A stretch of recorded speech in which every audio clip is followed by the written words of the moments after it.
Welcome to another edition of Cassis Belly Baby. I'm your host Cam Ray, and today we're going to talk about the Jordan Valley campaign. Still on Moses though, but this time we're going to talk about the Jordan Valley campaign. The Jordan Valley campaign is one of those periods in military history. Well, here, just to be simple, most military historians don't deal with biblical history whatsoever. Okay, some do, some don't. I did because it was out of curiosity, like anybody else though. The Jordan Valley campaign is one of those that, if you do study military history or even biblical history, it often gets overlooked.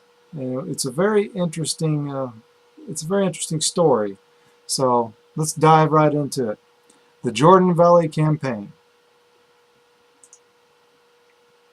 After spending 2 years at Sinai, Moses led the Israelites into the wilderness of Paran.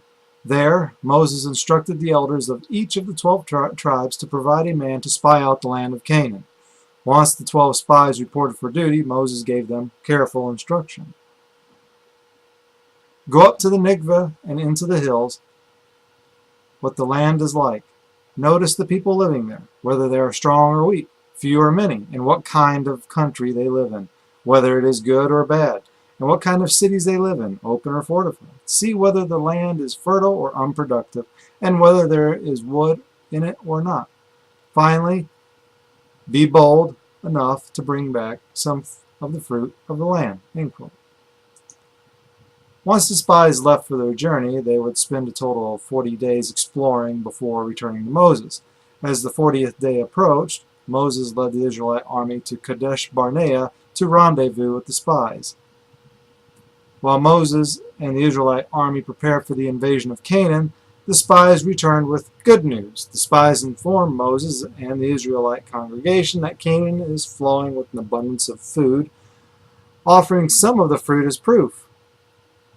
While all looks good for the invasion of the land promised to them by God, the spies informed Moses, here comes the bad news. The bad news is that, quote, the people be strong that dwell in the land, and the cities are walled and very great.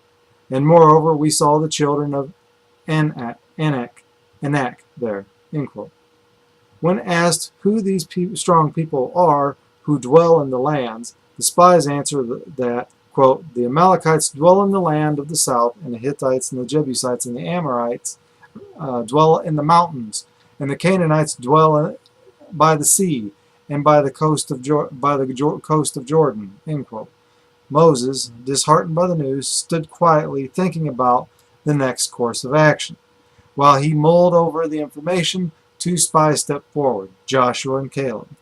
Unlike the other 10 spies, Caleb and Joshua have a different point of view.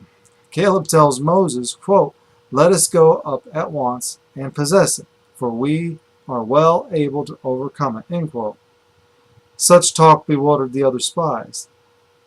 The 10 understood that if they were to go into Canaan with the 5,000 or so troops on hand, they were as good as dead. What is interesting is that both Joshua and Caleb knew this, for they agreed with the other spies on the report.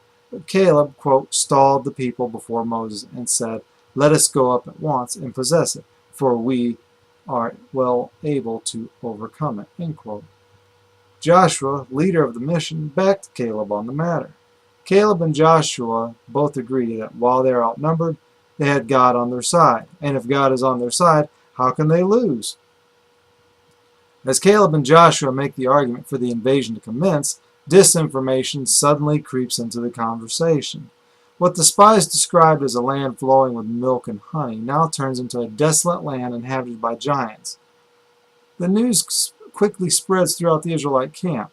The Israelite elders, along with their tribal kin, begin to question Moses and Aaron's authority, and rightfully so. It becomes obvious to the Israelites that they will be slaughtered if they invade Canaan. Because of this, many Israelites agree that it is a time for change in the leadership and a return to Egypt, of all places. With an open revolt about to ensue, many began to consider stoning Moses and Aaron. It was at this moment that Moses and Aaron fell on their faces before the Israelites, pleaded that they stay the course.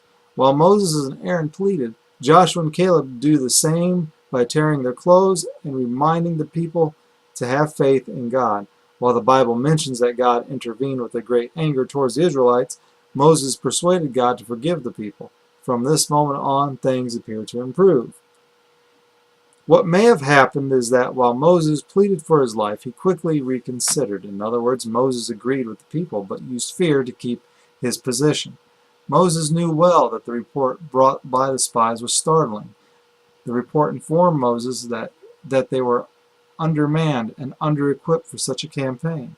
While Moses is silent and digesting the information, it was the other two spies, Joshua and Caleb, who agreed with the report, who confronted the armed Israelite congregation for their lack of faith once they heard the news that certain death awaited them if they entered Canaan. Moses and Aaron had to act quickly because their brief silence shows the same concern the Israelites felt, except the Israelites were verbal about it. Caleb and Joshua, accusing the people for their lack of faith, placed Moses and Aaron on a pedestal. It made Moses and Aaron look as if they lacked faith themselves. Moses moved in quickly to rescue his position as God's chosen one in case the people had a change of heart, and considered Caleb and Joshua as God's chosen leaders. The Israelites do not buy it, favoring reason over faith. Moses quickly does the same thing, but with a twist. Moses agrees, without saying directly, that invading Canaan would result in death. How Moses keeps his position while staying out of harm's way is done by embracing Caleb and Joshua and condemning the Israelites for their lack of faith, for which God tells Moses they must remain in the wilderness for 40 years. This shows that Moses was not only a skilled military leader, but a shrewd politician as well. Moses' quick thinking by condemning the Israelites for the lack of faith, while embracing their concerns, not only saves the lives of many Israelites, but also maintains his authority. As for the 10 spies with whom Moses agrees, he has to do something due to their lack of faith. The Bible informs us that, quote, those men that did bring up the evil report upon the land died by the plague before the Lord, end quote. While the plague is possible, it is unlikely. The 10 spies had such a profound impact on the Israelites that it caused a near revolt. Because of this, Moses ordered the Levites to dispose of them. With his position secured, Moses can now act on his reason. Knowing that his army of 5,000 is too small for the great task ahead and unequipped, Moses' decision to stay in the wilderness allows the Israelite population to grow and to collect intelligence on their neighbors. After 38 years had passed, the Israelite population may have been between 31,000 and 41,000. Of course, these numbers depend on the survival rate of childhood. But given that Joshua led 40 contingents over the Jordan River, indicates that each contingent consisted of 200 men, which comes to 8,000 armed troops. With an army of 8,000 or so from ages 20 years old on up at Moses or Joshua's side, this indicates that the Israelite population at the time was roughly 35,000. Comfortable with the size of his army, Moses decides it is time to set off into Canaan. Now, if you like that little mini lecture, please leave your comments below. Give me a thumbs up.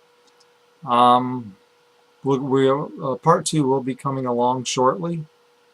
And if you like what you hear, visit my website, www.camrea.org. That's www.camrea.org. There you could find a lot of other different articles, other topics I write on. And check out my books in the shop. Also, I'll post a lot of the pictures of the books that I use and some of my very own books.